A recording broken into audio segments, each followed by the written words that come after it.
Hey y'all, Ramdino here, coming at you from Georgia on the Appalachian Trail, right smack dab in the middle of it.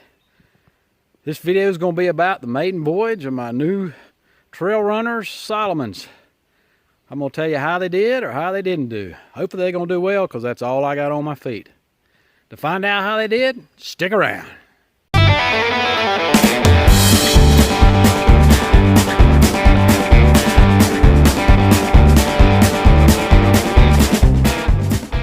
Whoa, hold it.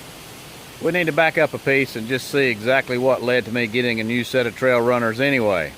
So let's go back and take a look at that. So my last trip through the Roan Mountain Highlands, I experienced a problem that I had never experienced before on really any of my hiking trips, but certainly not on the last ones I've done over the past year, and that is I got blisters. My footwear, of course, is use trail runners, and I have typically have darn tough socks, merino wool socks, and I wear liners with them, Cool Max liners. That has worked well for me in the past through driving rain. And by the way, my trail runners are not Gore-Tex, and we'll look at those in just a minute.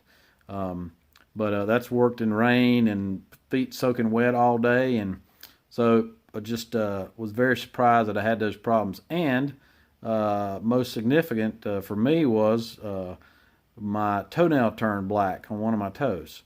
So I felt like that either those shoes had too many trail miles on them, and they're also my everyday shoes, so it's possible they wore out, but there's still great tread on them. So anyway, I've got to make a change, and so that's what I want to do. So I'm going to show you what my old shoes are and what the change is. My blisters have since healed, so nothing to show you on that. But this toenail turned black and came off. So that was kind of shocking to me. I've heard stories about that, but never seen that happen before. So I had to make a change. So my trail runner of choice is Merrell ventilators. They are a European size 44, and they are not Gore-Tex. The tread is still in pretty good shape on the bottom, so they just really didn't look like they were wore out. I'm going to keep wearing them, but what I've decided to do is that I would go with a Salomon shoe. And this is the Salomon X-Ultra. So there's a shot of the tread pattern. There is it's not a vibrant sole. The Merrells have a vibrant sole on them, but you know that shouldn't really make a difference. Just a different manufacturer of the sole. One significant difference about these that I'm hoping is going to work out is that these are a little larger shoe. These are a European 44 and 2/3.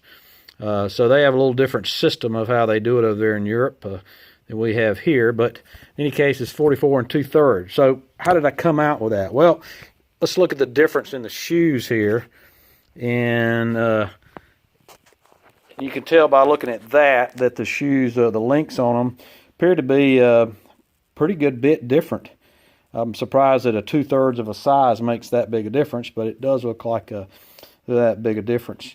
The reason I came up with that size is I went to the Outdoor 76 Outfitters in Franklin, North Carolina, and they did a great job of spending a lot of time. Probably took me 45 minutes to get fitted with this. We went through about 7 different pairs of shoes. Outdoor 76 Outfitters did a great job.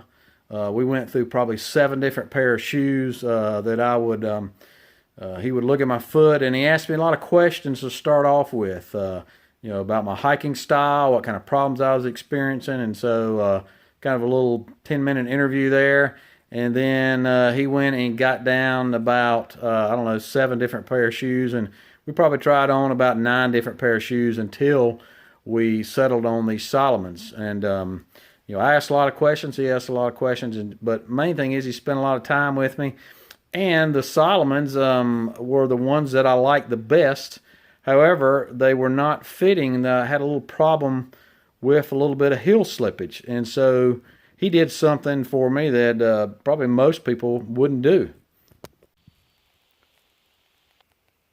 And what he did is he came in here and he put an extra eyelet in here.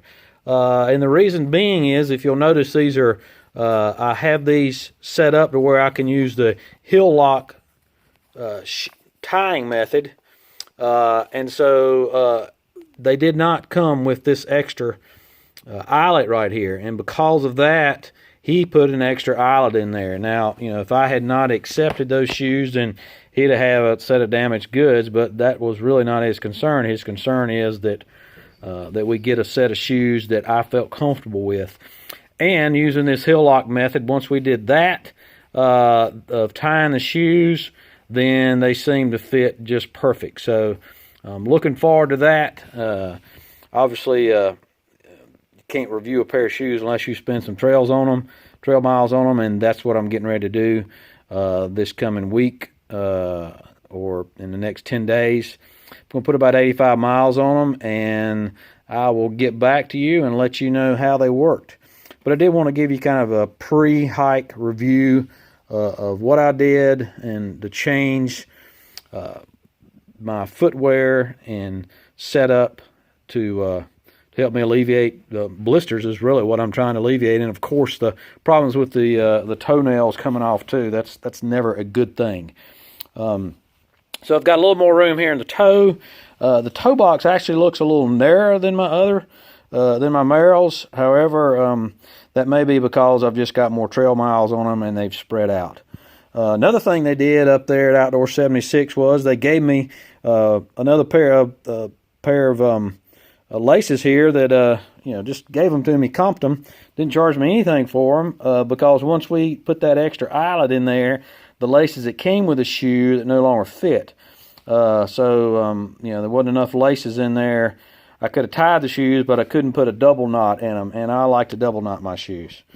So I'm real happy with the time they spent, and we'll see this coming hike how happy I am with the shoes, and I'll get back to you and let you know how these Salomons performed. All right, so I've stopped at Wolf Laurel Top. Give you an update on my new shoes, my new Salomons. They are not working out.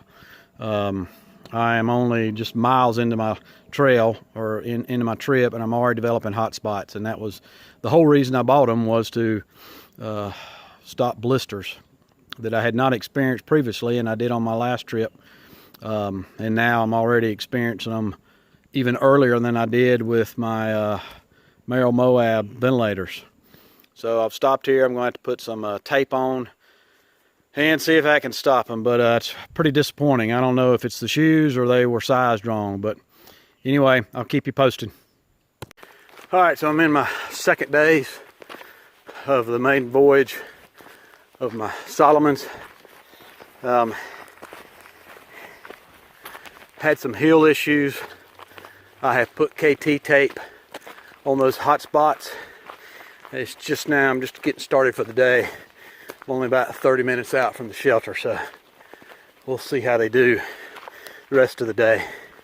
But after 12 miles yesterday, and only averaging about 2.25 miles an hour, a lot of hills, so that's pretty good. The only problems I had was the hot spots on my heels. So hopefully the KT tape will take care of that.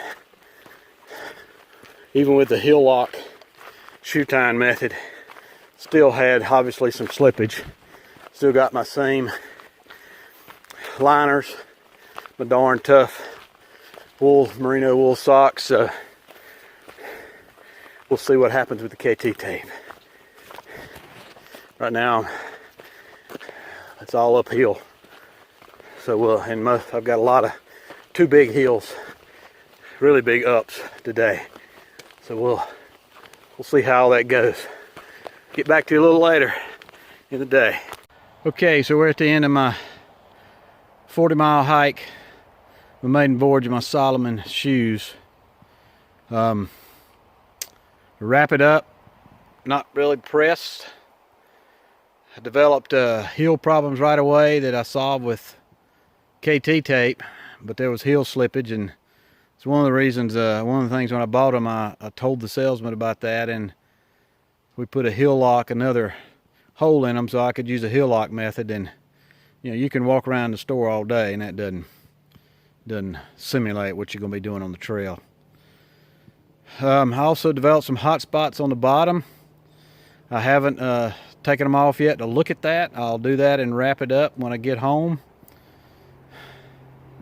But that was another reason why I purchased these, paid good money for them, was because of blisters.